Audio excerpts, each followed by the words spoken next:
Good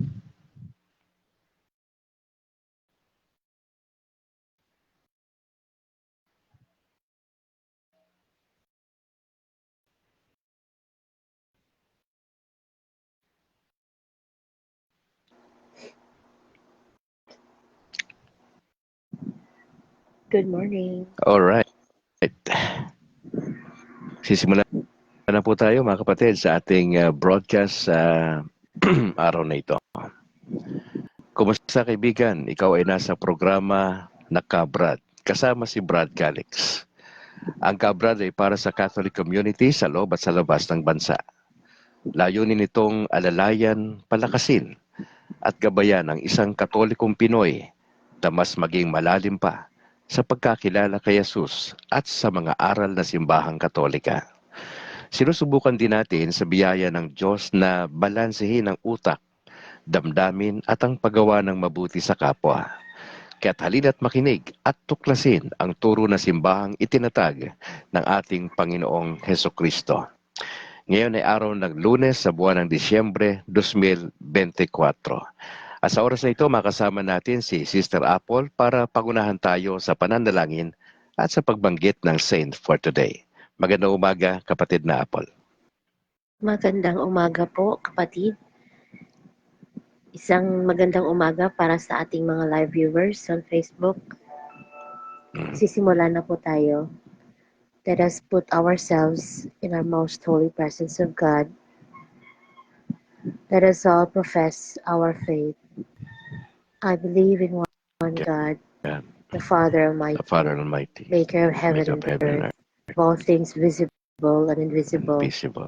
I believe in the one Lord Jesus Christ, the only begotten Son of God, born of the Father before all ages, God from God, light from light, true God from true God, begotten, not made, consubstantial with the Father. Through him all things were made. For us men and for our salvation, he came down from heaven, and by the Holy Spirit was incarnate of the Virgin Mary, and became man. For our sake, he was crucified under Pontius Pilate. He suffered death and was buried, and rose again on the third day, in accordance with the Scriptures. He ascended into heaven and is seated at the right hand of the Father. He will come again in glory to judge the living and the dead, and his kingdom will have no end. I believe in the Holy Spirit, the Lord, the giver of life, who proceeds from the Father and the Son, who with the Father and the Son is adored and glorified, who has spoken through the prophets. I believe in one holy, Catholic, and Apostolic Church. I confess one baptism for the forgiveness of sins, and I look forward to the resurrection of the dead and the life of the world to come. Amen. Let us proceed to the saint of the day. As mentioned, today is the 23rd of December, Monday, and the church celebrates the memorial of Saint John of Canty. Saint John of Canty. The people of Alcuz in Bohemia in 1431 had every reason to be suspicious of their new pastor. They knew what a Krakow professor would think of their small rural town, but even more insulting, their town was once again being used as a dumping ground for a priest who was in disgrace. John had indeed been kicked out of his university position, unjustly. Rivals who resented John's popularity with the students had cooked up a false charge against him. John was not even allowed to appear at his own hearing or testify in his own defense. So at the age of 41, he was shipped off to be an apprentice pastor. Certainly, No one would have blamed John if he was furious at such injustice. However, he was determined that his new parishioners would not suffer because of what he happened to him. But there was no overnight miracle waiting of him in Alcaz. He was nervous and afraid of his new responsibilities, and despite the energy he put into his new job, the parishioners remained hostile. But John's plan was very simple, and came not from the mind, but from the heart. Mm-hmm. He let his genuine interest and concern for these people show in everything he did. Despite working for years without any sign of success, he was very careful not to demonstrate impatience or anger. He knew that people could never be bullied into love, so he gave them what he hoped they would find in themselves. After 8 years, he was exonerated and transferred back to Krakow. He had been so successful that these once hostile people followed him several miles down the road, begging him to stay.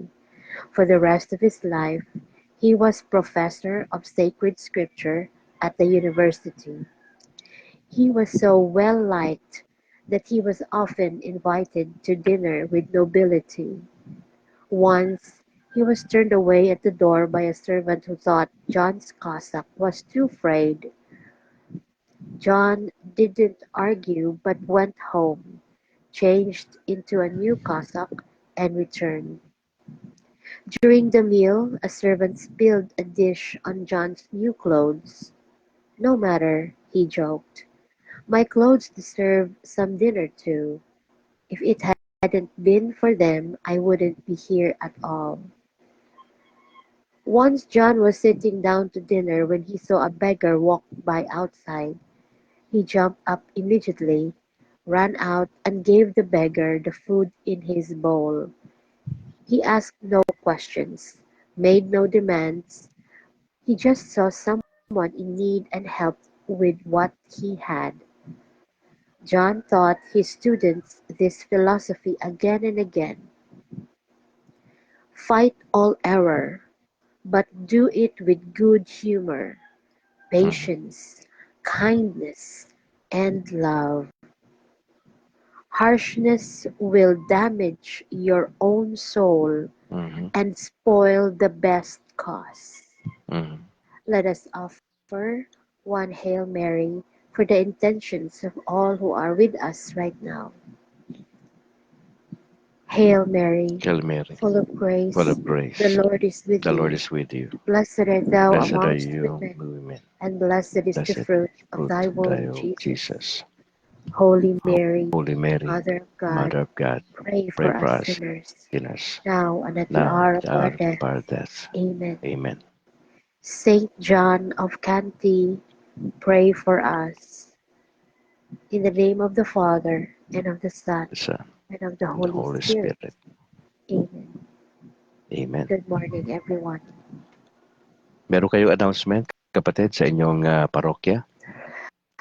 Sa aming parokya, dito sa Immaculate Conception Parish, Bakyes, Mansilingan, magkakaroon po tayo ng Family Day on November 29. After po ng Mass, meron po tayong agape o ito po yung sharing and all families within the surrounding of our parish are invited to join to celebrate love and community. Mhm. Yan lang po. Thank you, brother. Good morning. Good morning. Mga kapatid, nakasama natin si kapatid na Apple sa umagang ito. Regular po natin siya makasama from Monday to Friday, alas 6, ganyan ang oras, para pangunahan tayo sa ating pananalangin at bagitin niya kung ano yung nakatokan na Saint of the Day. Maraming salamat, Sister Apple, sa iyong commitment at sa iyong labor of love. Alright, dako po tayo sa ating greetings sa umagang ito. Magandang umaga sa aking mother, kay Mama Elsie Manlangit Calixtro, dyan sa bahagi ng Rizal, kay Eloisa, kay Fred Al, kay Charo, kay Nicole, kay Jairus Matthew, kay Buddy, kay Bimbim sa kanyang anak, kay Picoy, ganun din kay Rox, kay Esme sa kanilang mga anak, kay Julie, kay Ronlian, kay Buboy, saka kay Sheila dyan sa bahagi ng Pangasinan. At sa lahat ng mga naging miyembro natin dyan sa bahagi ng Asinggan, Pangasinan, magandang umaga po, Ate Lydia. Opo. At sa lahat ng mga kapatiran dyan, magandang umaga po sa inyo. Maia Rodriguez Acohedo, magandang umaga, God bless sa buong pamilya. Kay Kuya Chubby Uy, sa kay Kuya Boots, God bless sa inyong mga pamilya po. Kay Rod Nicolas De, kay Rex, at kay at sa lahat ng tropa, no? Magandang umaga po. Bishop Patricio sa Diocese ng Bacolod, magandang umaga, Bishop Patricio Buson, kay Father Dominic Tiramas at yung mga kasama nilang kaparian dyan sa San Sebastian. Sister Mercy ng Pauline Media, magandang umaga po sa lahat ng staff. Kay Reverend Father Hubert Abellana ng St. Therese of the Child Jesus, Quasay Parish sa Barangay 35.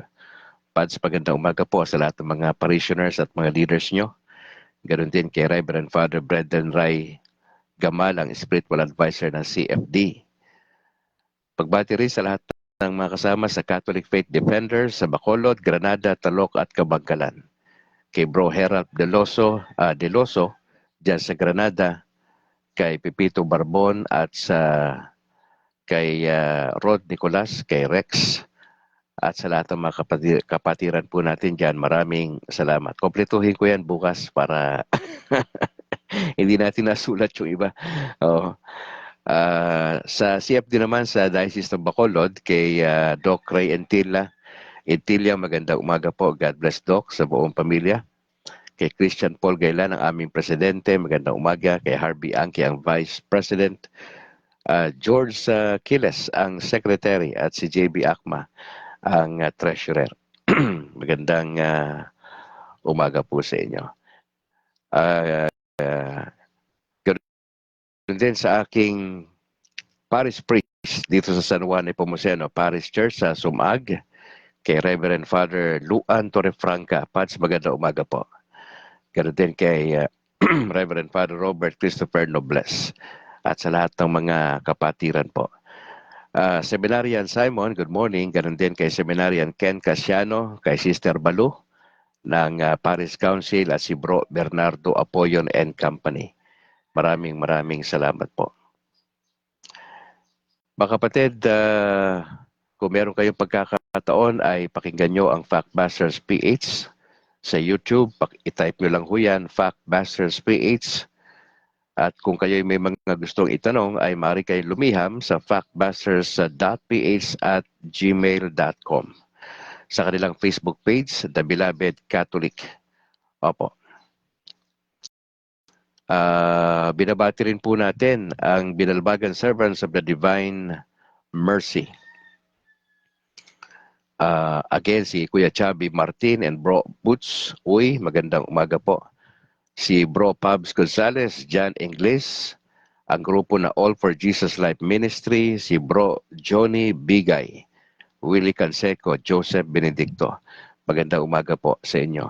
At sa buong tropa ng PESMA Plus dyan sa Israel, magandang umaga, tanghali o gabi. God bless po sa PESMA Plus. Sa Latin Rosaries sa Missionaries, magandang umaga po sa inyo. At tuloy po natin yung iba mamaya sa ating announcement. Magandang umaga, Luzon, Visayas at Mindanao. Marlon Tual Dayday, magandang umaga po at sa makasama natin ngayon sa ating morning broadcast na kabrad.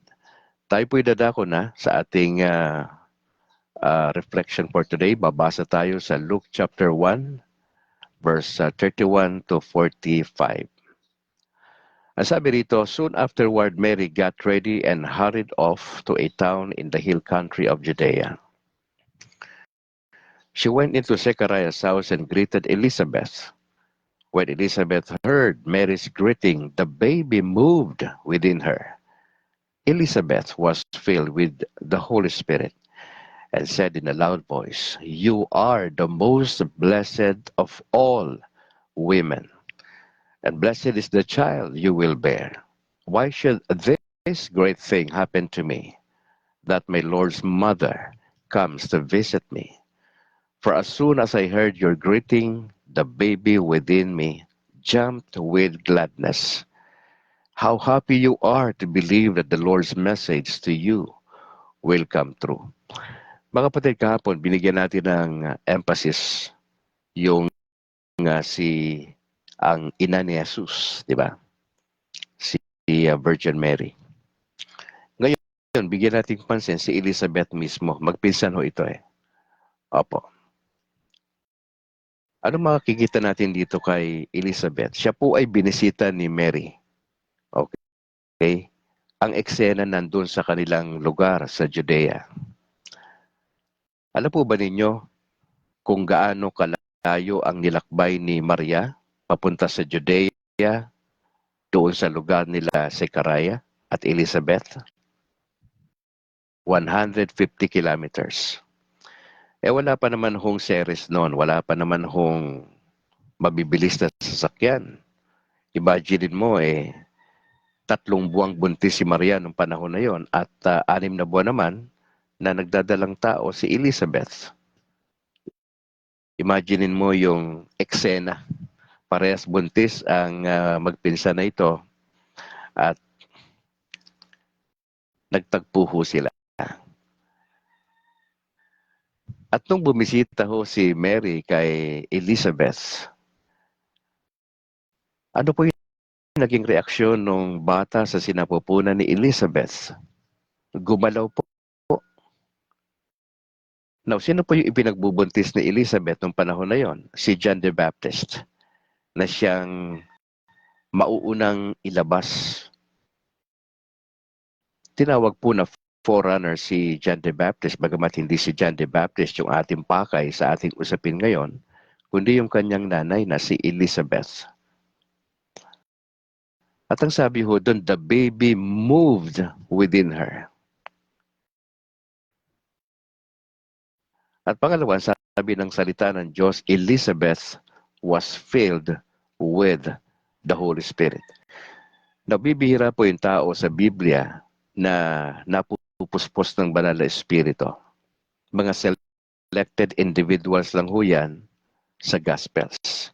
Hindi lahat ng tao ay napupuspos o pwedeng mapuspos ng banal na Espiritu.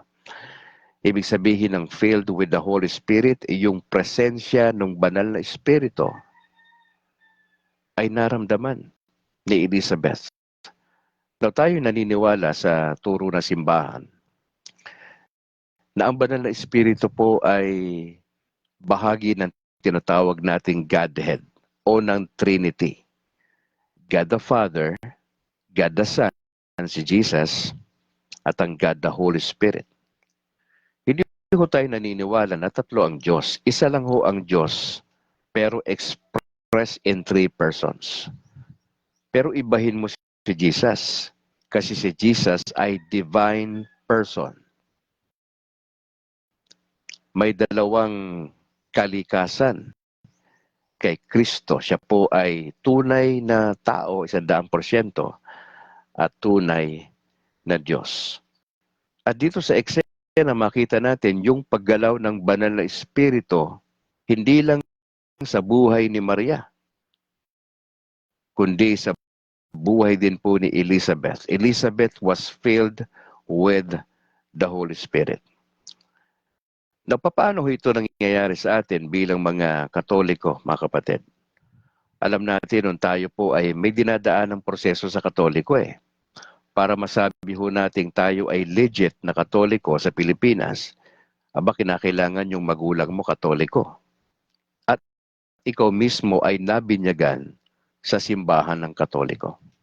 Ako po ay nabinyagan, ako po ay isinilang December 3, 1970. At ayon po sa aking nanay, na isang retiradong guro, noong ako po'y isinilang daw ng December 3, 1970, 2 linggo lang daw ho matapos akong isilang, ay pinabinyagan na po ako, mga kapatid. Yun po yung entrance natin. Hindi pwedeng mauna yung ibang sakramento.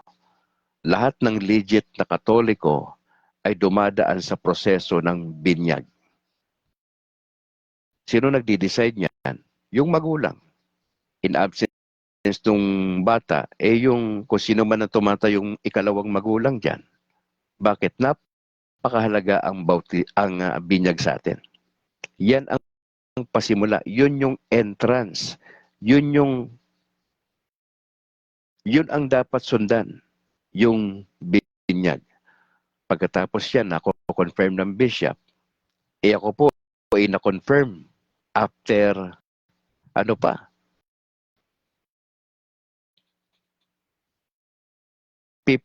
years old na ako na na-confirm.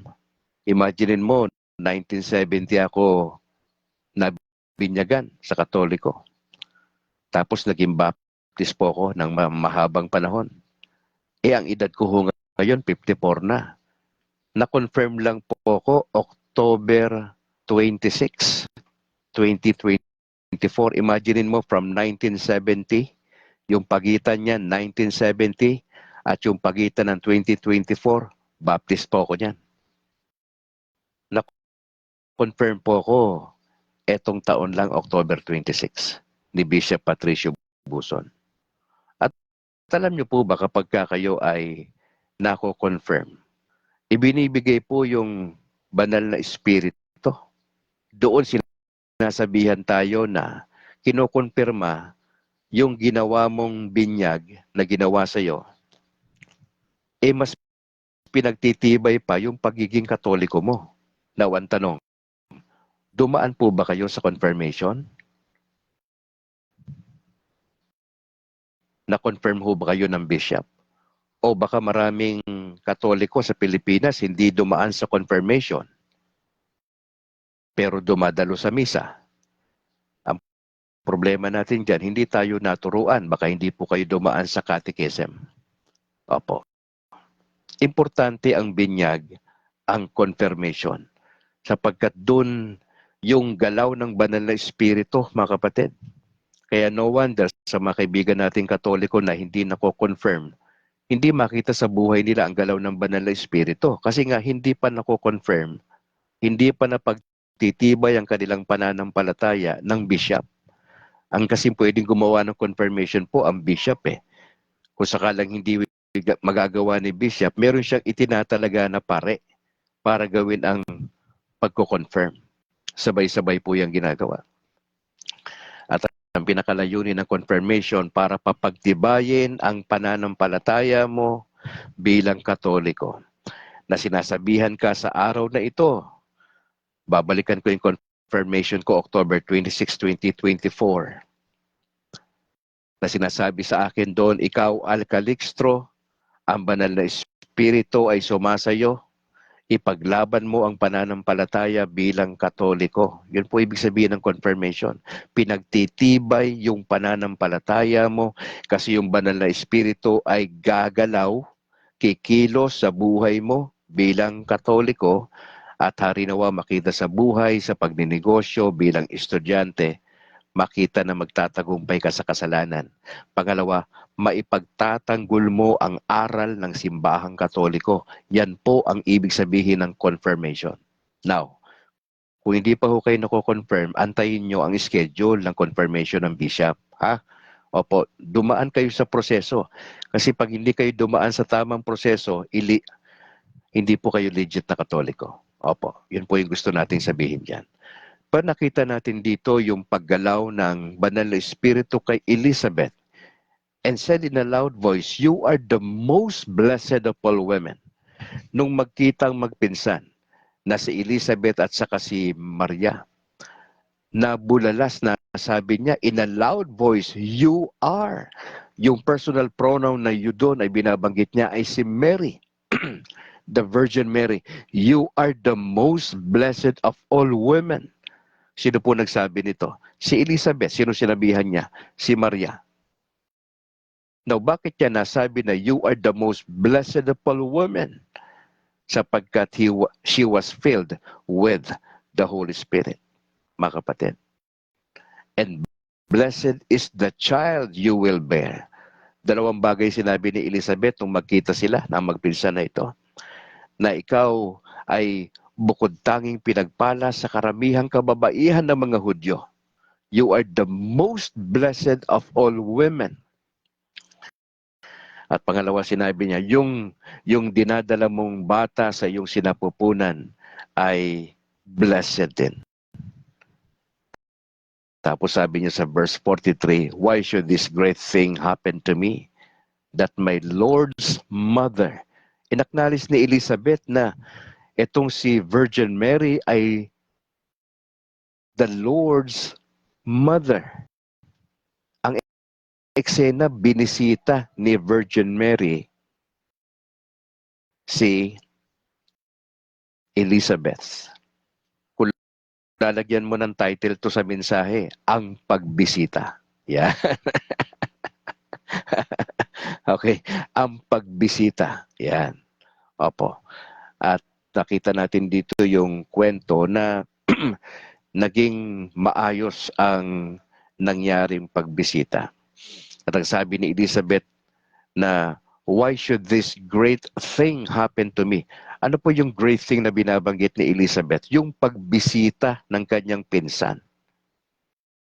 Biruin mo, 150 kilometers yung nilakad ni Maria papunta ron sa Judea just to visit si Elizabeth. Nag-take ng effort si Maria para gawin huyang bisitahin ang kanyang pinsan.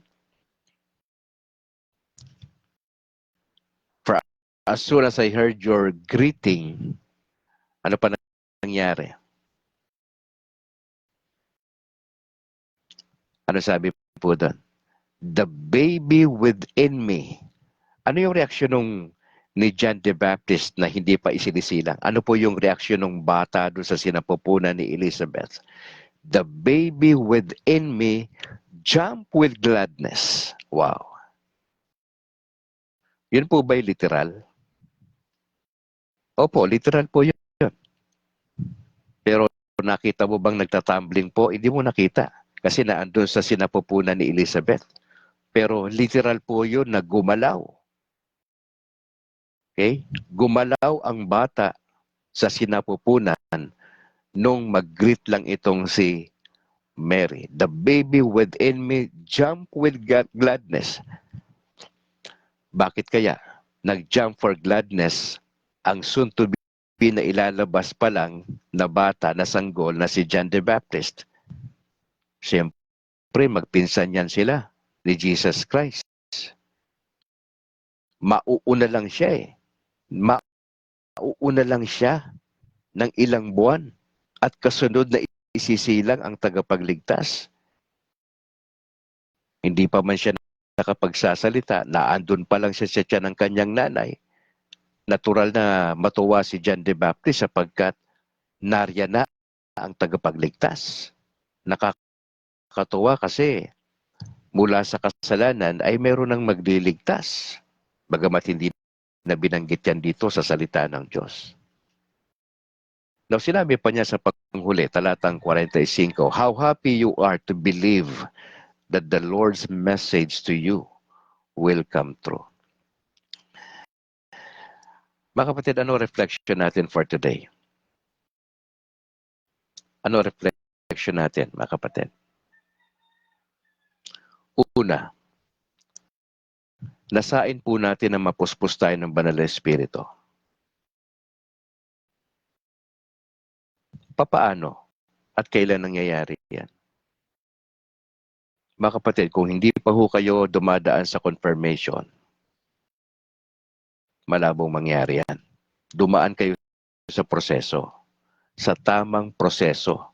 Tama na yung simula nyo na kayo po'y nabinyagan sa Katoliko Pero kulang yan. Pinagtitibay po yan ng confirmation. Kaya nga, it will take time yung confirmation. Bagamat yung mga estudyante, Meron na silang first communion kagad, bagamat hindi pa nako-confirm. Minsan, tumatagal ng ilang buwan o taon bago nako-confirm. Kasi pinoproklama ka na parang adult ka na, bagamat ang edad hindi pa ganon, na ikaw ay lalaban sa pakikidigma. Yun po yung confirmation na ang banal na espiritu ay pinagtitibay ang iyong relasyon sa Diyos. Yun po yung kahalagahan ng confirmation, mga kapatid.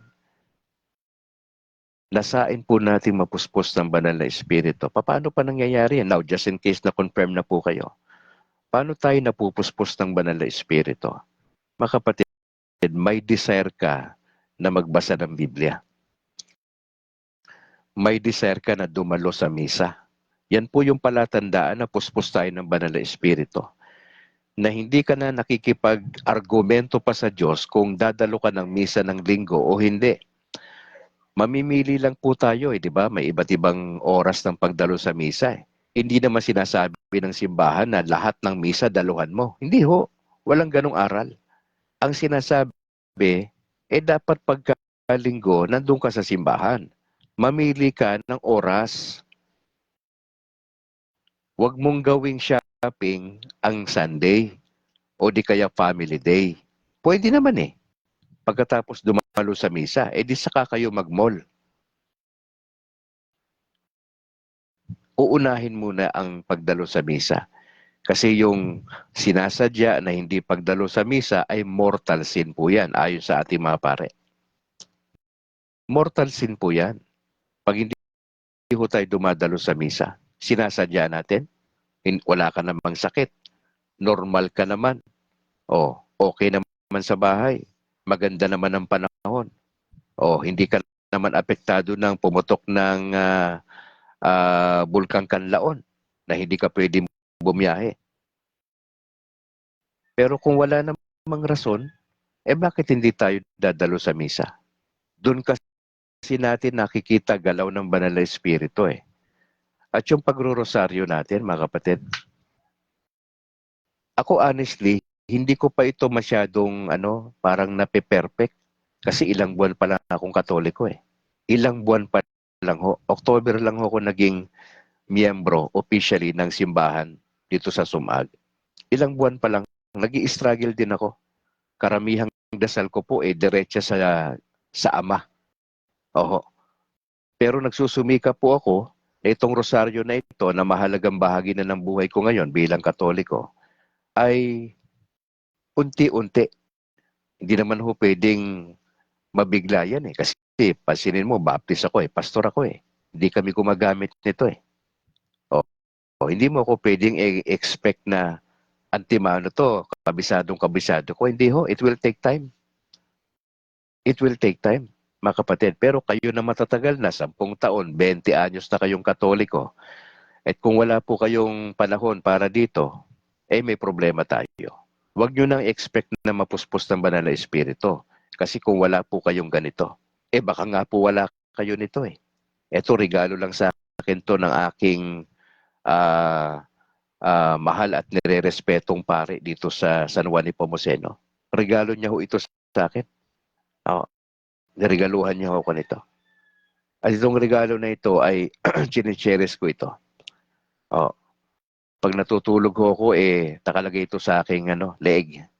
Okay? Importante sa akin ito.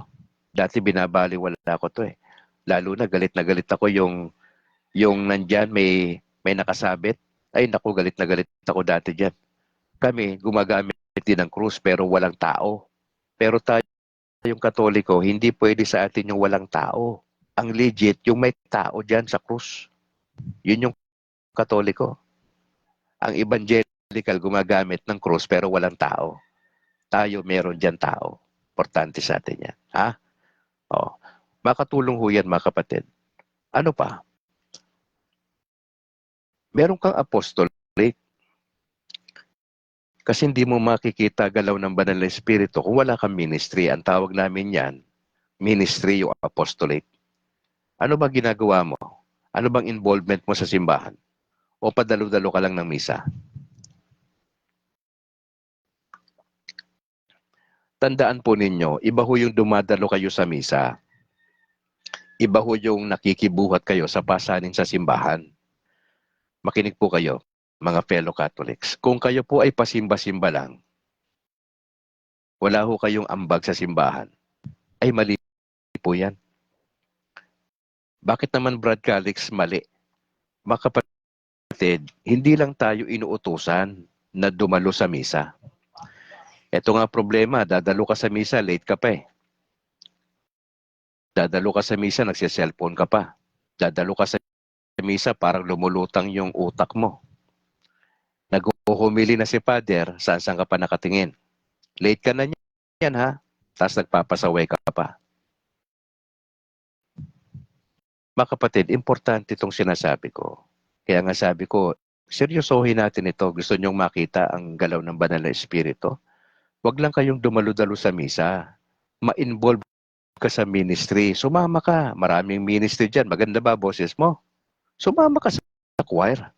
Hindi yung pagdating sa karaoke sa bahay ninyo, numero 1 kang nagmamagaling dyan sa community nyo. May boses ka pala, hindi ka dumo-join sa choir. Oh, patagal na po kayong Katoliko. Bakit hindi po kayo magkatekista?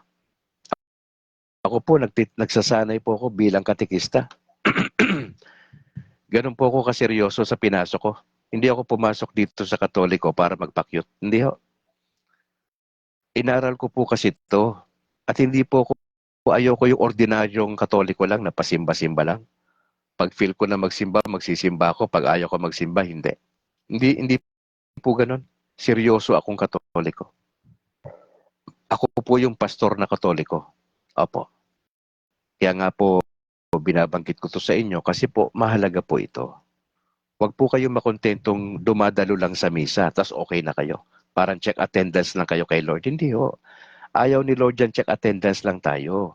Gusto ni Lord, may apostolate po kayo. Involved ka sa ministry. Hindi lang ikaw, buong pamilya. Tandaan mo yan ha, family affair ito. Pag Katoliko ka, active ka dapat. Tatay, ikaw yung active eh.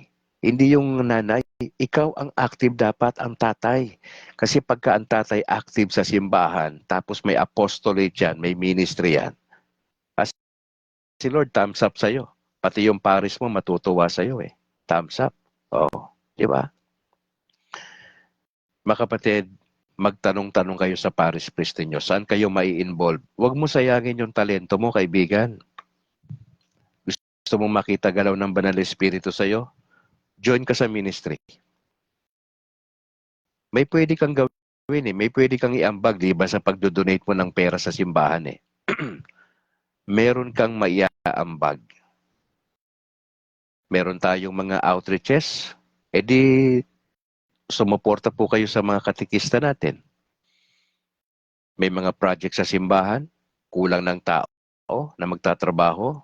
Mag-volunteer po kayo. Nakakatulong po yun. Mag-serve po yung anak nyo sa altar. Di ba? Ako natutuwa ko, may mga bata na nagsiserve sa altar eh. Oh, di ba? Bakit nila ginagawa yan? Para magpakyut sila? Hindi ho. Kasi naintindihan nila na bahagi ng pagiging tunay na Katoliko ay hindi yung padalo-dalo sa misa. Hindi yung pakrus-krus lang. Kundi naglilingkod, involved sa ministry, may apostolate.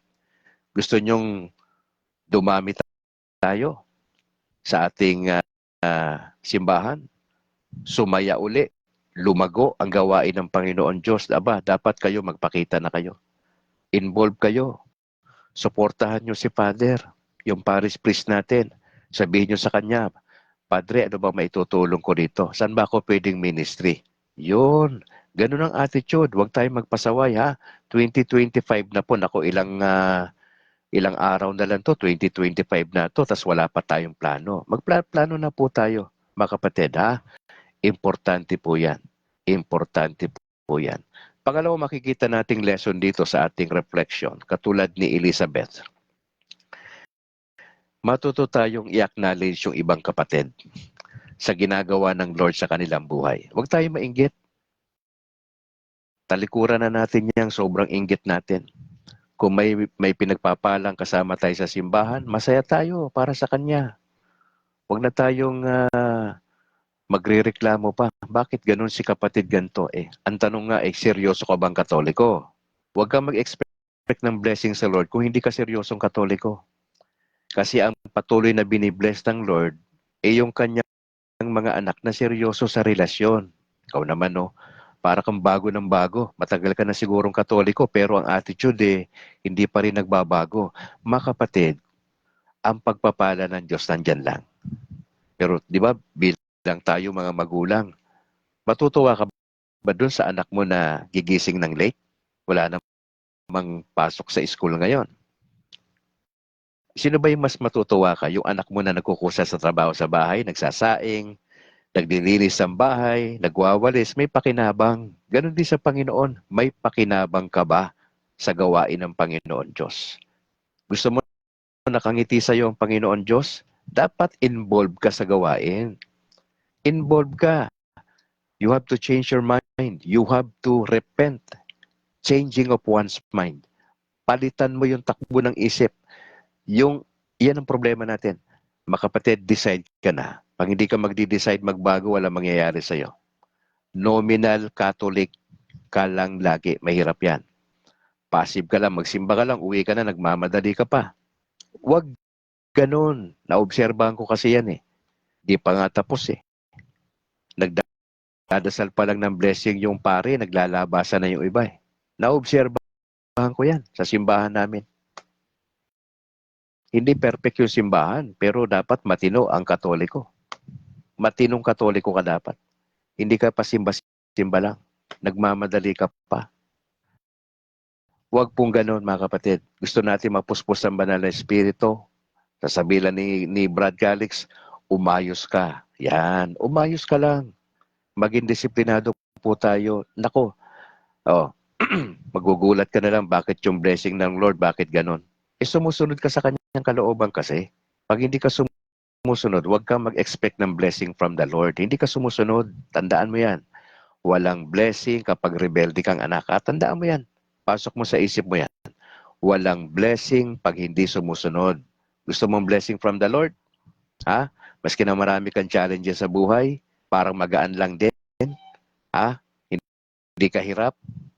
O sumunod ka sa kalooban ng Diyos? Si Virgin Mary, si Elizabeth, mga sumusunod to sa kalooban ng Diyos. Gusto mong patuloy na maranasan ang blessing ng Lord? Sumunod po tayo. Huwag tayong mareklamo. Huwag tayong maiinggitin. Matuwa ka doon sa nangyayari sa kapatid mo sa kasama sa simbahan. Sumunod tayo sa kalooban ng ating Panginoon. Yan lang po yung dalawang bagay na gusto ko i-share sa inyo, mga kapatid. At sana nga po ay nakakatulong itong pinag-uusapan natin dito. Opo. Okay, bago tayo manalangin ay gusto ko lang po kayong hamunin, mga fellow Catholics. Seryosohin natin yung ating pananampalataya. Malibang sumeryoso ka sa ating relasyon sa Panginoon Diyos, malibang yakapin mo, aralin mo ang turo ng simbahan, alamin mo yan, yakapin mo yung aral, saka mo lang siya tapos isa sa buhay mo yung turo ng simbahan. Pag nag-share ka niyan, may impact. Walang impact yung buhay natin minsan kasi nga hindi natin na i-apply ang prinsipyo ng salita ng Diyos. Walang mangyayari sa pamilya natin, sa trabaho, relasyon sa ating kapwa. Opo. Kaya po mga hamon sa inyo, seryosohin na natin ang pagiging Katoliko. Huwag tayong nominal Christian. Pag sinabing nominal Christian, pabanjing-banjing natutulog sa pansitan na Katoliko. Hindi alam ang linggo dapat pala nasa simbahan. Huwag pong ganoon. Tama na yon. Graduate na tayo dapat yan. 2025 na. Next year, ilang araw na lang po. Ayusin na po natin. Gusto nyo magkaroon kayo ng impact sa inyong pamilya, sa community? Mag-decide kayo. Kasi maliban po mag-decide kayo, wala po mangyayari. Opo. Tatanda na lang ho kayo, mamamatay na lang ho kayo bilang Katoliko, wala kayong impact. Wala kayong legacy na may iwan sa community. Gusto nyo may maiwan kayong legacy? Patunayan nyo. Patunayan natin sabay-sabay. na seryoso tayo.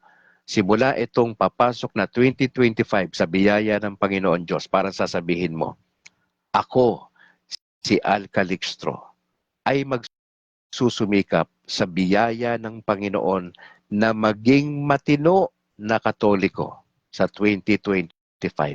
Samahan nawa ako ng Diyos. Yan. Magkaroon tayo niyan ha sa 31. Magkakaroon tayo ng special broadcast niyan, mga kapatid. Announcement muna tayo bago tayo manalangin.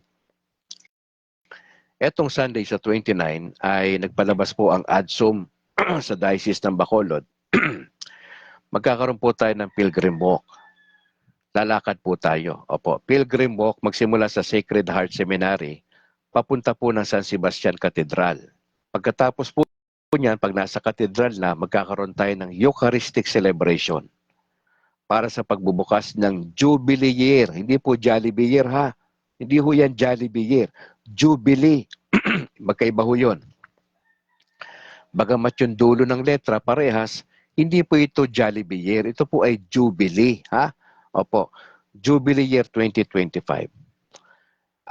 Galing po yan sa circular letter number 2024-22 na sinasabi po doon sa liham na lahat po ng panggabing misa, all evening masses on December 29, itong parating na linggo po yan, will be suspended. Wala muna.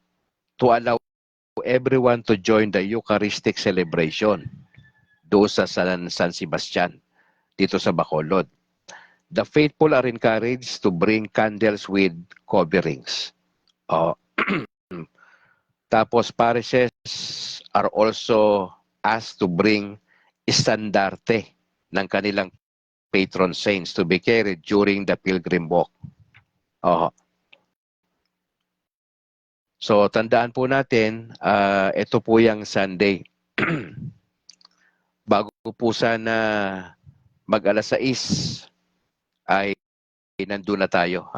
Dito po sa mga taga-Bacolod na parishes ng diocese ay ito'y bukas na paanyaya po sa atin.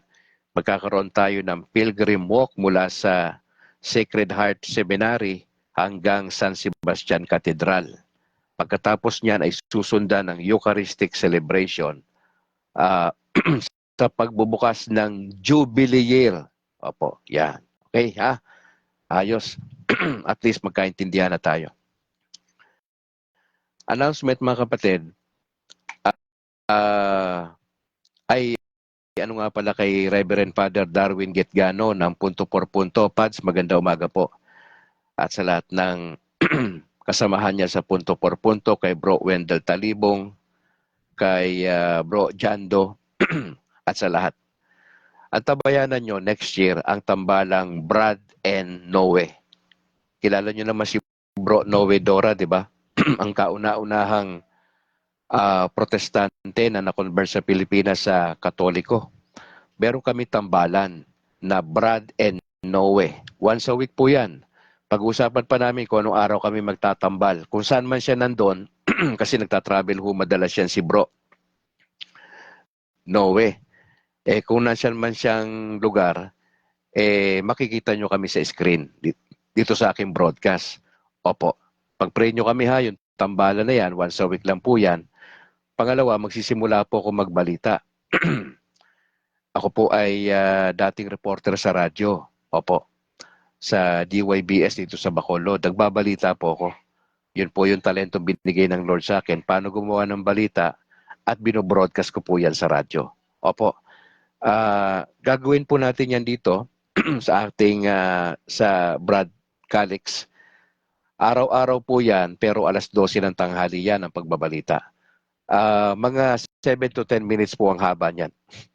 Tanghali lang po yan, araw-araw from Monday to Friday. May balitang lokal tayo, nangyayari sa Negros. Meron tayong national news, nangyayari sa Maynila. Meron din tayong balita sa international sa labas ng bansa. At panghuli, meron tayong balita mula sa Vatican. Yan ang gagawin ni Brad Calix ha. O pag-pray nyo ako, issue ngayon, yan ang pangalan natin. Pangatlo, mga kapatid, suportahan nyo po ako sa aking bagong YouTube channel. punta po kayo sa YouTube channel ni Brad Calix, ang State of Grace.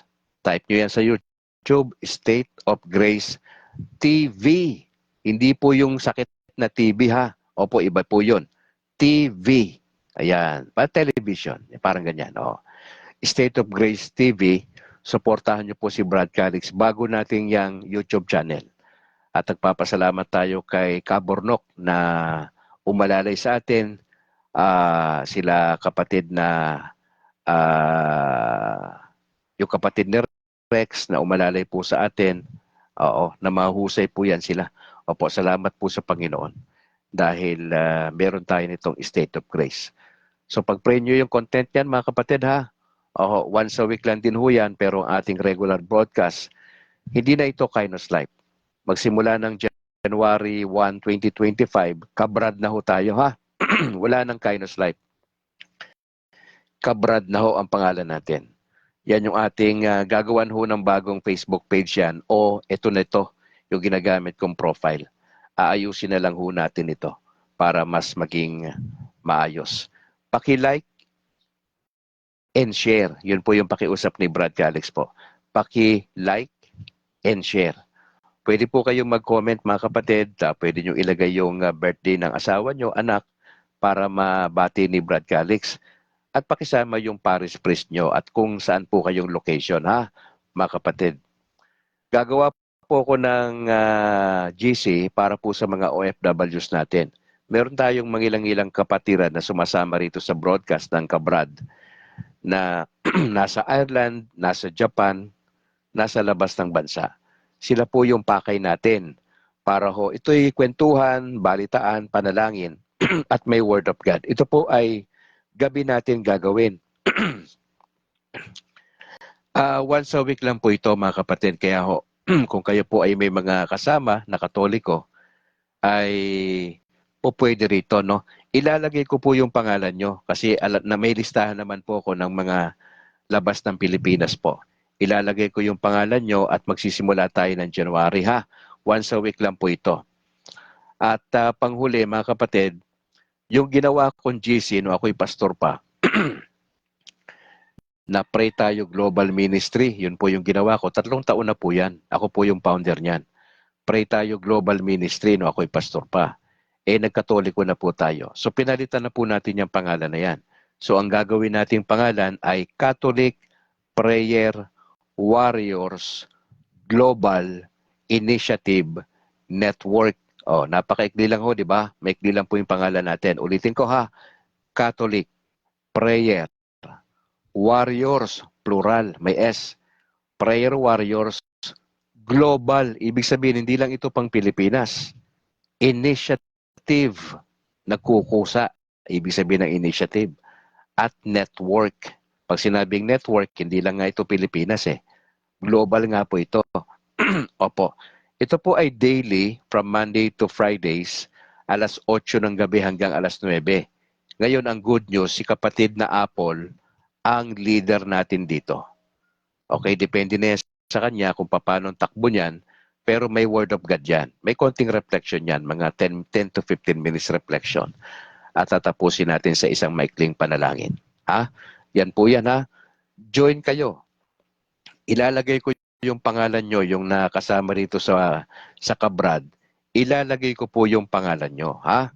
Ang purpose niyan, kung kayo po'y available to join ng alas 8 ng gabi hanggang alas 9, just feel free to join. Pag hindi naman, okay lang po.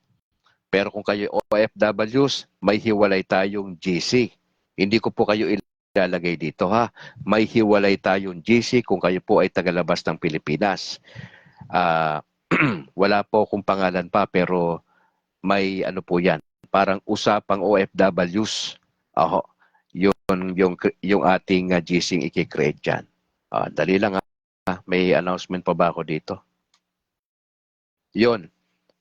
Sa mga seryosong Katolikong gustong lumalim sa doktrina, puntahan nyo ang Factbusters PH sa YouTube. Type nyo sa YouTube, Factbusters PH.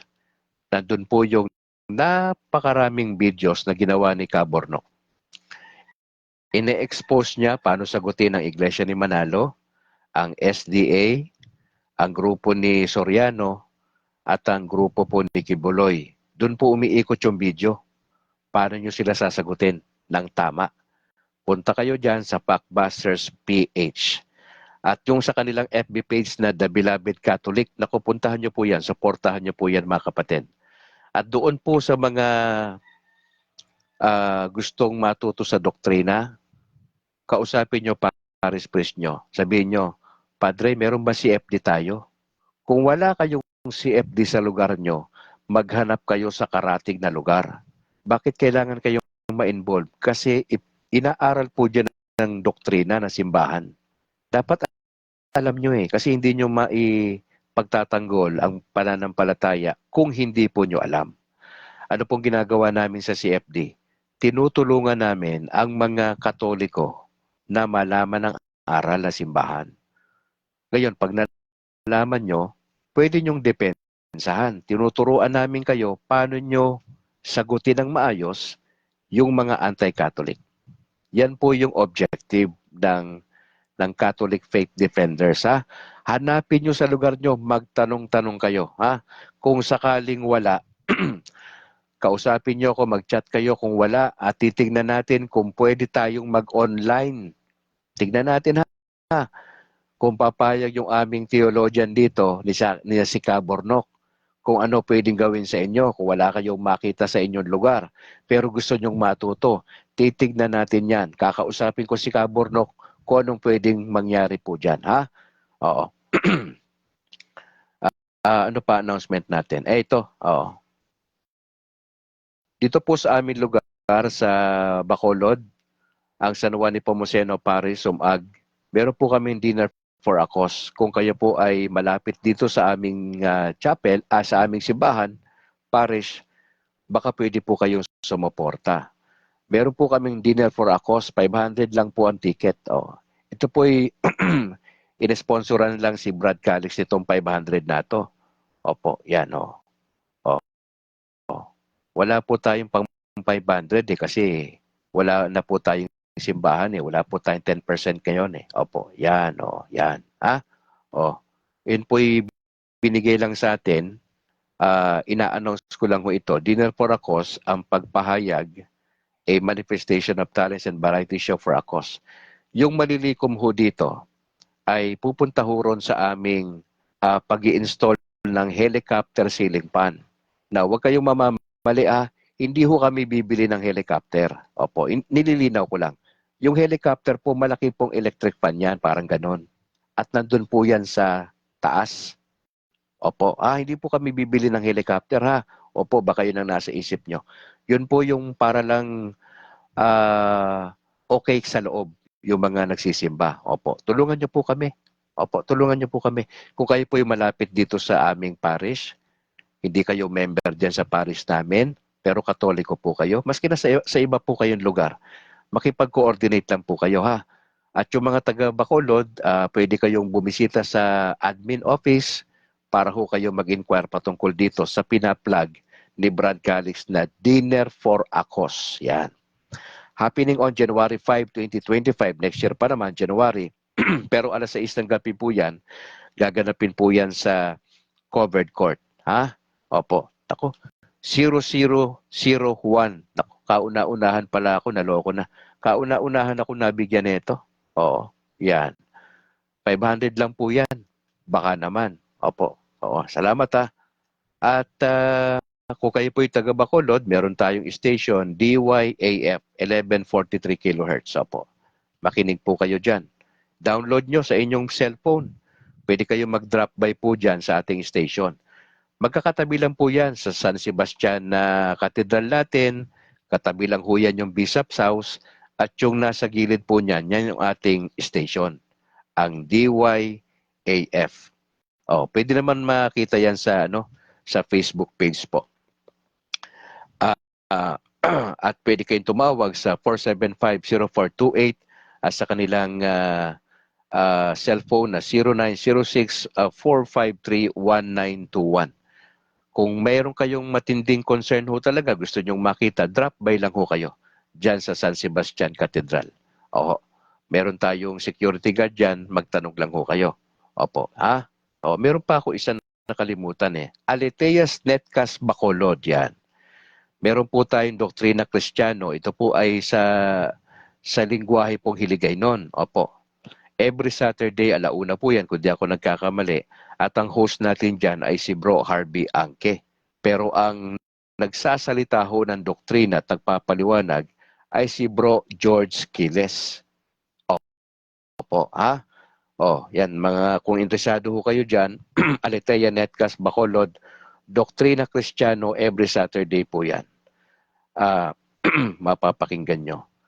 At again, yung State of Grace ni Brad Calix sa YouTube channel. Tulungan nyo po ako, kailangan natin itong spread out na marami-rami na ho kami na magpapaliwanag patungkol dyan sa turo na simbahan. At ako po ay sesentro doon sa catechism. Yun po yung parang ano ko dyan sa State of Grace na yan, na TV. Ipapaliwanag ng simple ang laman ng catechism. Opo. Simpleng pagpapaliwanag. At try natin makapag-invite tayo ng pare, makipag-invite tayo ng seminaryan, makapag-invite tayo ng mga matatagal ng nagtuturo ng catechism. Anong purpose? Para malaman natin siyempre. Tapos member ka pa ng CFD, di mas lalong malakas ang laban natin para hindi po tayo mapupunta sa ibang aral. Okay? Sige, 7:00 na. Oo. Tayo po'y mananalangin na mga kapatid. Manalangin po tayo. In the name of the Father and the Son, the Holy Spirit. Amen. Ama, nais po namin ilapit sa inyong aming bansa. Tulungan nyo kami ang aming presidente, ang aming vice president. Natigilan na nila yung kanilang hidwaan. Nakakaya masyado. At dalangin po namin na huwag masyado mamulitika kasi hindi naman kailangan ng taong bayan yan. Ipakita nila yung tunay na public service para makinabang ang mamamayan. Ipinagdadasal ko po ang Santo Papa Francis. Ayon po sa balita sa Vatican ay yung kanyang pangkalusugan yung priority sa ngayon. Pinagdadasal po namin na tulungan niyo siya sa kanyang frequent na pagbisita sa iba't ibang lugar. Alalayan niyo po siya. Bigyan niyo po siya ng wisdom. At kung po pwede po, ma-extend niyo pa yung kanyang buhay para mailid niya pa ang tupa ng Panginoon Diyos worldwide. Pinagdadasal namin ang lahat ng kardinal sa Vatican. Bigyan niyo po sila ng pagkakaisa at pagkakasundo. Ang magisterium na wag sanang mababalita na ang Vatican ay mahahati dahil may mga personal vested interest ang ibang kardinal. May sariling isinusulong na agenda. Ayaw namin mangyari yan. Bagkos masaway sila ng maaga pag nakita ng Papa yan. Na sila ay dapat disiplinado sa kanilang mga kaisipan. Na hindi sila mag-cause ng mga Katoliko na tatalikod sa pananampalataya dahil wala silang pagkakaintindihan at walang pagkakaisa. Pinagdadasal namin ang iba't ibang bishops nationwide sa Pilipinas. At yung amin dito sa Bacolod, sa Diocese ng Bacolod na si Bishop Patricio Buson, bigyan niyo po siya ng kalakasan at patnubay sa kanyang pag-handle sa napakaraming simbahang Katoliko dito po sa Negros. Pinagdadasal ko rin ang lahat ng mga pare na wag sana silang ma-involve sa child molestation, wag silang ma-involve sa pagnanakaw ng pera ng simbahan, wag silang ma-involve sa immoralidad, wag silang ma-involve sa ibang mga bagay na dahilan para magprotestante ang Katoliko. Napakahirap magpari, Panginoon Diyos, at ang kanilang buong buhay ay nakatalaga sa Diyos at paglilingkod. Tao rin sila na katulad namin, normal na humihinga, natutulog, napapagod. Ang kaibahan lang namin, siya yung aming representative dito sa simbahan ng Panginoong Yesus. Kaya po, dapat kaming manalangin para sa aming pare. Suportahan namin siya, bisitahin namin siya kung may pagkakataon. Magbigay kami ng encouraging words sa kanya kasi nakakapagod, nakapangihina, nakaka-discourage din minsan kasi hindi lahat ng tao sa simbahan may tamang saloobin sa gawain ng Panginoon Diyos. May mga nagpapasaweri naman. Lord, ipinagdadasal ko ho ang bawat kasama dito sa Kabrad na may mga pinagdadaanan sa pamilya, baka magkakahiwalay na. Ang iba sa kanila probably ay hindi na nagkikibuan dahil sa issue ng pambababae, panlalalaki, dahil sa pera maghihiwalay, hindi nagkakasundo. Laging kawawa yung mga anak. Kami nagdadasal po, tulungan nyo sila. Baka naman pwedeng makuha pa sa usapang maayos. Baka naman pwedeng i-apply yung pagpapatawad. Nagdadasal po ko sa lahat ng mga Katoliko na probably nasa ICU ngayon. Nag-aagaw buhay. Kami po'y nagdadasal, kahabagan nyo sila. Yung mga nagdadialysis, yung mga inooperahan sa iba't ibang ospital, tulungan nyo po sila. At inihiling po namin yung mga elderly naming mga Katoliko na kaibigan, kamag-anak, kakilala, kaklase, katropa. Tulungan nyo sila, Panginoon Diyos. Yung mga nagbabalak lumipat ng simbahan dahil may matapakinabangan sila sa mga protestanteng simbahan na yon. Huwag nilang ipagpalit sa sponsorship ang simbahang Katolika. Huwag nilang ipagpalit sa material na bagay ang simbahan. Kundi makonsensya sila sapagkat ang pag-alis sa simbahang Katoliko ay nangangahulugan ng pagtalikod kay Kristo. Kami nagdadasal. Mahal na Birheng Maria, ipagdasal niyo po kami na kami po ng mga converted pastor sa Pilipinas. Magsimula kay Bro Noe Dora. Ako ang inyong lingkod at ang iba pang mga pastor na nag-join sa Catholic Church. Gamitin niyo kami ng mainam upang maipaliwanag ang Ebanghelyo at ang tunay na aral ng simbahan sa mga kapwa naming Katoliko. Gamitin niyo rin kami na maipasa namin, mai-challenge namin ang mga pastor sa Protestante at Evangelical na i-consider na bumalik na sa kanilang pinagsimulan na simbahan na itinatag ng Panginoong Yesus. Ako'y nagdadasal sa inyong kahabagan at sa inyong pananalangin, Inang Birheng Maria.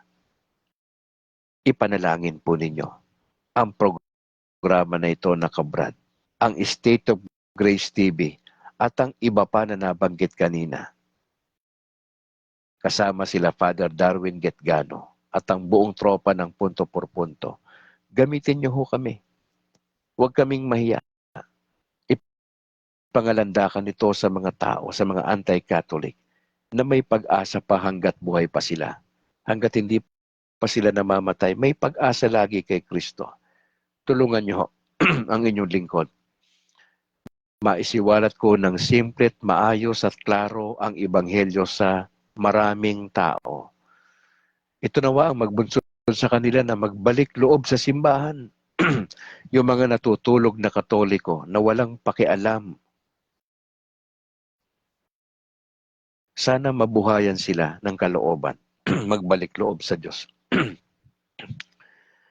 Balikan nila yung kanilang unang pag-ibig kay Kristo. Yung mga hindi pa ho dumadaan sa confirmation na proseso, i-consider na nila ito. Kasi hindi makakagalawang banal na espiritu sa isang Katoliko malibang siya ay dumaan sa proseso ng confirmation ng isang bishop. Kasi gusto naming lumaban bilang sundalo ng Panginoon Diyos sa patnubay at gabay ng Inang Birheng Maria, at sa mga santo sa langit na nagdadasal para po sa amin. Lord, samahan niyo kami sa maghapong ito ng Lunes ng 23 ng Disyembre. Pagpapalain niyo po ang bawat isa sa amin. Itong aming dalangin sa pangalan ni Jesus. Amen. In the name of the Father, the Son, the Holy Spirit. Amen. Oy mga kapatid, huling paalala sa inyo, bukas 24 ng Disyembre, special broadcast ni Brad Calix alas 11 ng gabi. Magkita tayo, liban sa alas 6 ng umaga. Meron tayong special broadcast bukas 24, alas 11 ng gabi hanggang alas 12. Bago tayo mag Noche Buena, ha? O may pag-uusapan tayong importante, ha? Hahamunin ko kayo bukas ng alas 11 ng gabi, 24 at sa 31. Yan po yung mga special broadcast ni Brad Calix. Alas 11 ng gabi, samahan po ninyo ako dito at nagkukwentuhan tayo patungkol sa kapanganakan ng ating Panginoong Yesukristo. Sa ngalan po na aking may bahay na si Annalyn Ledesma Calixtro at yung aming dalawang anak na si James Philip Atalana Grace, at ganoon din sa ngalan ng aking parish priest na si Reverend Father Luan Torre Franca, at sa ating bishop sa Diocese of Bacolod, Bishop Patricio Buson. Brad Calix mula rito sa Negros Occidental. To God be the glory. Ingat po kayo. Pakishare po yung ating videos mga kapatid. And bye for now.